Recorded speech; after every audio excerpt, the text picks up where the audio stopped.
Hey there, welcome back to the Back Pocket Creative. Appreciate you watching, listening, whatever you do to support me. Appreciate it. And so this week, I want to talk about last week. So last week's episode, if you didn't watch it, was pretty fun for me. It was probably one of the longer episodes I've done. And, had a lot of people watch it. A lot of people comment on it and text me about it and call me about it and things like that. It's very funny. When I talk on here, I do talk about specific scenarios a lot, right? So like there are times where I will reference things that I've dealt with, but there's a lot of times where I will say, I dealt with someone and they were like this. Because if you go back previous episodes, I talk about, hey, I was in a situation and these type of people, man, they were terrible, or they did this, that, the other. I had to respond in this way, or I worked with somebody, they were really good, they did this, that, the other. It helped me do this. I've talked in absolutes and in non-generics, right? So very detailed, very okay. Hey, during this portion of my life, I was dealing with these type of people, right? Been there. So last week was more or less not specific. It was very generic. And like, are there situations that I, have based my opinions on those matters on with certain people and places? Absolutely, because I have experienced those type of things. I've also have a lot of friends who are dealing with those type of situations or dealt with those type of situations.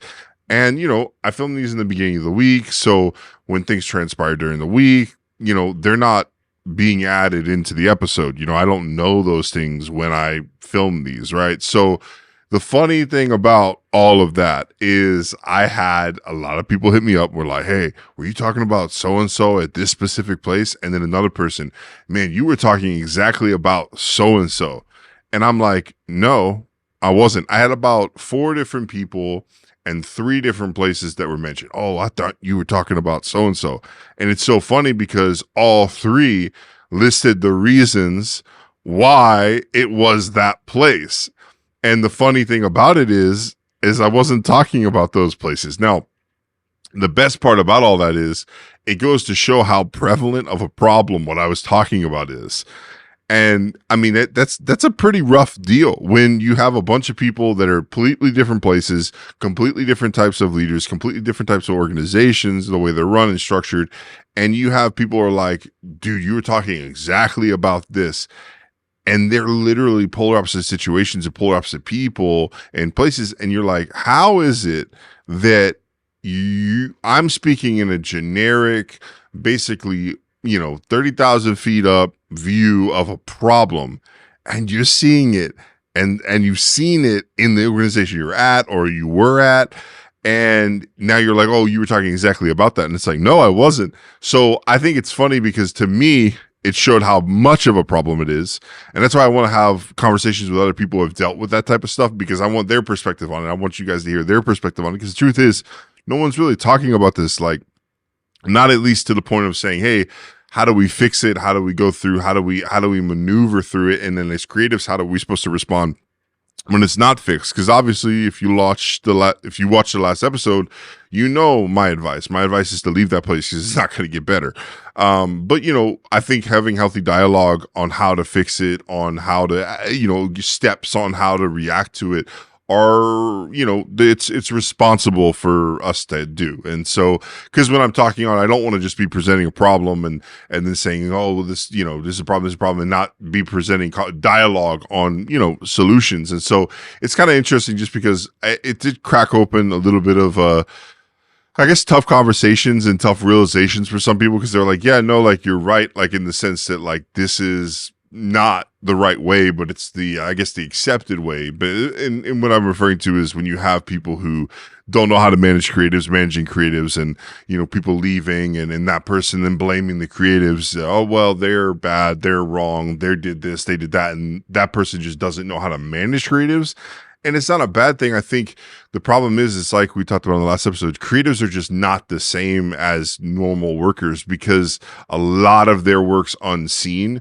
And so when you're a manager or you're a leader in a specific area, if you're not used to creatives or you're not creative in nature, then you expect a certain workload to kind of materialize. And so you're expecting, oh, I want to see progress, right? And so the biggest thing is even here, right? at Culture Architects, and just using, once again, when I say I talk in generics, I talk in generics because we had things happen here where, if you've been watching us for any time, you know that, hey, like, and we talked about on the CA podcast this past Monday, there's things that materialize over time, right? That we work on, and no one ever sees it until it comes out. And so there have been frustrations here where, we were building studios for 4 or 5 weeks, 6 weeks, a month, 2 months, 3 months. And, or we were building show concepts, or we were building course concepts, like whatever.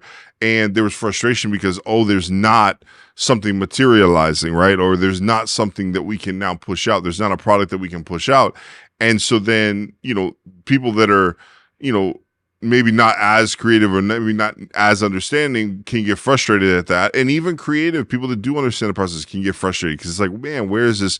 We're not seeing it. And it's because a lot of times the creative work takes so much on the back end. Like, and we talked about it on the CA podcast, but there's a show that's about to launch probably in the next month. We probably keep saying that, but it really is actually going to launch finally with, someone that's outside the office, someone that we partnered with that's going to be under the CA name and under the CA thing doing their podcast. And man, like when we say it's been in the works since September, it's been that long, like September, October, November, December, all the way to now, like you're talking, a long time. Like that's a long time. And so, if you're someone that's managing a situation like that, it can be frustrating that you have a conversation in September, right? And it's like, it's not really going to launch till maybe the end of May, beginning of June. And the ball keeps moving because it's like, we're going to launch in October, right? We're going to launch in, let's do December. Let's do January. Okay, let's do February. Okay, this happens. Let's do March. And it keeps moving. And so, finally everything's materialized. There's episodes that are done, cut, reels that are made, promo material that's made. And so now we're waiting on one last step. And the thing is that if I'd say the people that I'm referring to in the generic sense, right? If those people were over that project, they would have probably fired everyone involved at this point because they're not getting the desired effect that they want, right? But the thing is, it's not that we're not working on other stuff. So we're working on other stuff as well, but it's this specific project just took a long time because it's something new, right? It's a show that's outside the office. It's a show with a different person. It's a show with different gear. It's a show that there's a whole list of reasons why it's taken the long time it's taken. And, I don't think we get the gear to the person till, November or something or December. And then then they moved and then they set out and it's like, okay, so there's legitimate reasons why things haven't happened.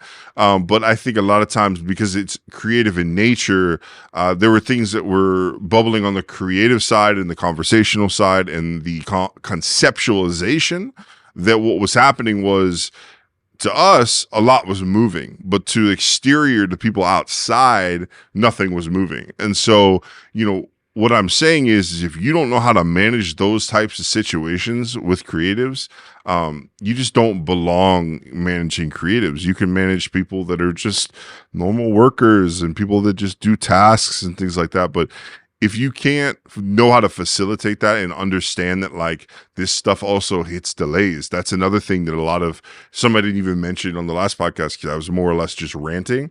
But another big thing with creative projects is delay. I was just recently a part of a project that it was 8 months in the making, and realistically, like, it kept hitting road bumps because of very practical reasons. And none of them were like controllable in the sense that it would have taken that long to plan it out anyway. But I think, if you're not someone that understands that when it comes to production, when it comes to technology, when it comes to creatives, that, hey, there's expectations of delays. Like, you have to honestly build in the delays and your expectations. And I think that's ultimately everything that I said last episode, and I'm saying this episode, can be summed up in one very simple way. It's expectations. So if you are expecting something as a leader from a creative and they're not delivering, they have an expectation of what it takes because maybe they've done the project before and you're not familiar with it. So now a conversation has to happen. So now there's a dialogue that has to happen. But just being honest, a lot of time creatives aren't very, and I'm learning to change this in myself, but creatives aren't always willing to be the one that approaches. They would rather just do the work, knock out what happens. So if you're someone that needs clarity as a leader from a creative, you are going to have to reach out and say, hey, now obviously it's different. Like I said, I try my best to communicate.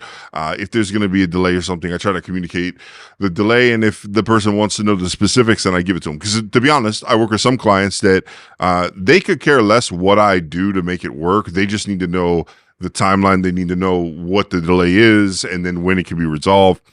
There's other people that I work for that, man, they want everything to the T. They want the details. They want everything, and that's fine. That's what, they should expect. But, some people just don't want to take on that mental headspace, right? And they pay me to take that, and they don't want to deal with it.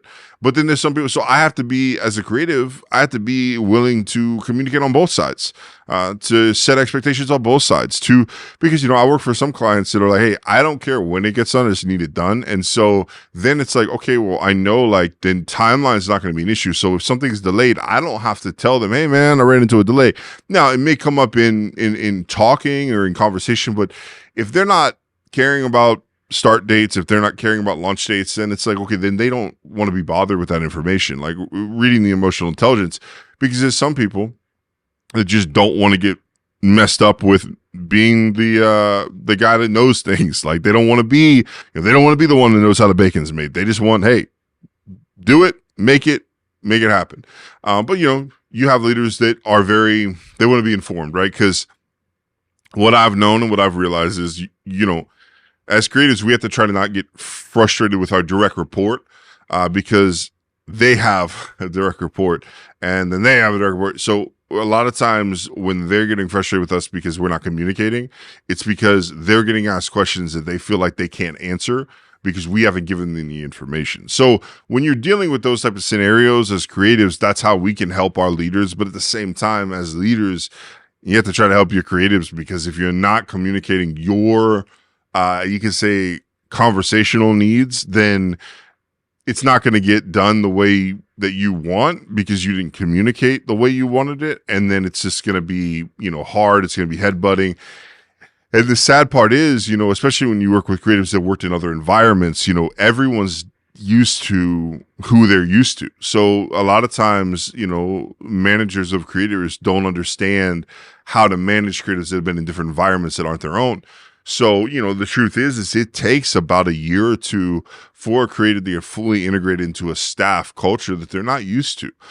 Now, I'm somewhat of a unicorn because I can navigate most staff cultures because, especially as a contractor, I really can, because I've seen them all. I've worked in them all. I've worked in, almost every kind of different type of leadership style, worked under them.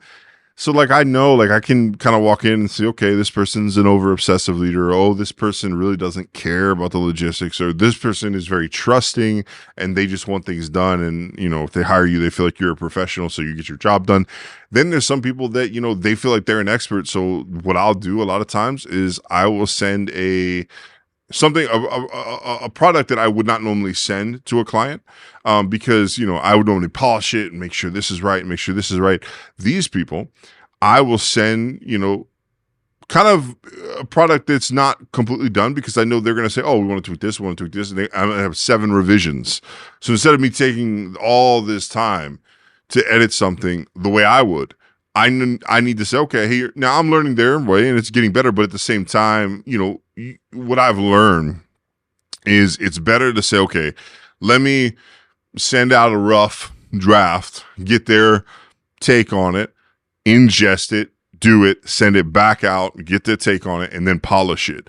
Because it makes no sense for me, because, I spend all this time, spend all this effort getting it to what I would want. And then they're like, hey, no, actually, we want this, this, and this. So say all that to say, I think there needs to be a healthy dialogue between creatives and their leaders and leaders and their creatives. I think that if you're in a situation where, you're being led by somebody you feel like is not good at leading creatives, then you start to bridge the gap in the communication. You start to try to figure out, hey, what are you wanting from me communication wise? What are you wanting from me? Like, are you frustrated with my work level? Like, in terms of what I'm producing, like, what do I need to do to communicate to you that, hey, I am working, but not everything materializes the way you'd want it to. So how can we work on that? And then at some point you have to see, is your leader, your direct report, and the people that you're under, are they willing to adapt and to start to change and to start to help you, or are they just going to stay the way they are? And then that's the time to leave. And so, this episode has been fun. Last episode was fun. And, so I hope you come back and listen the next couple episodes. Go back and listen to some other episodes, appreciate you watching, appreciate you supporting, and I'll see you next week.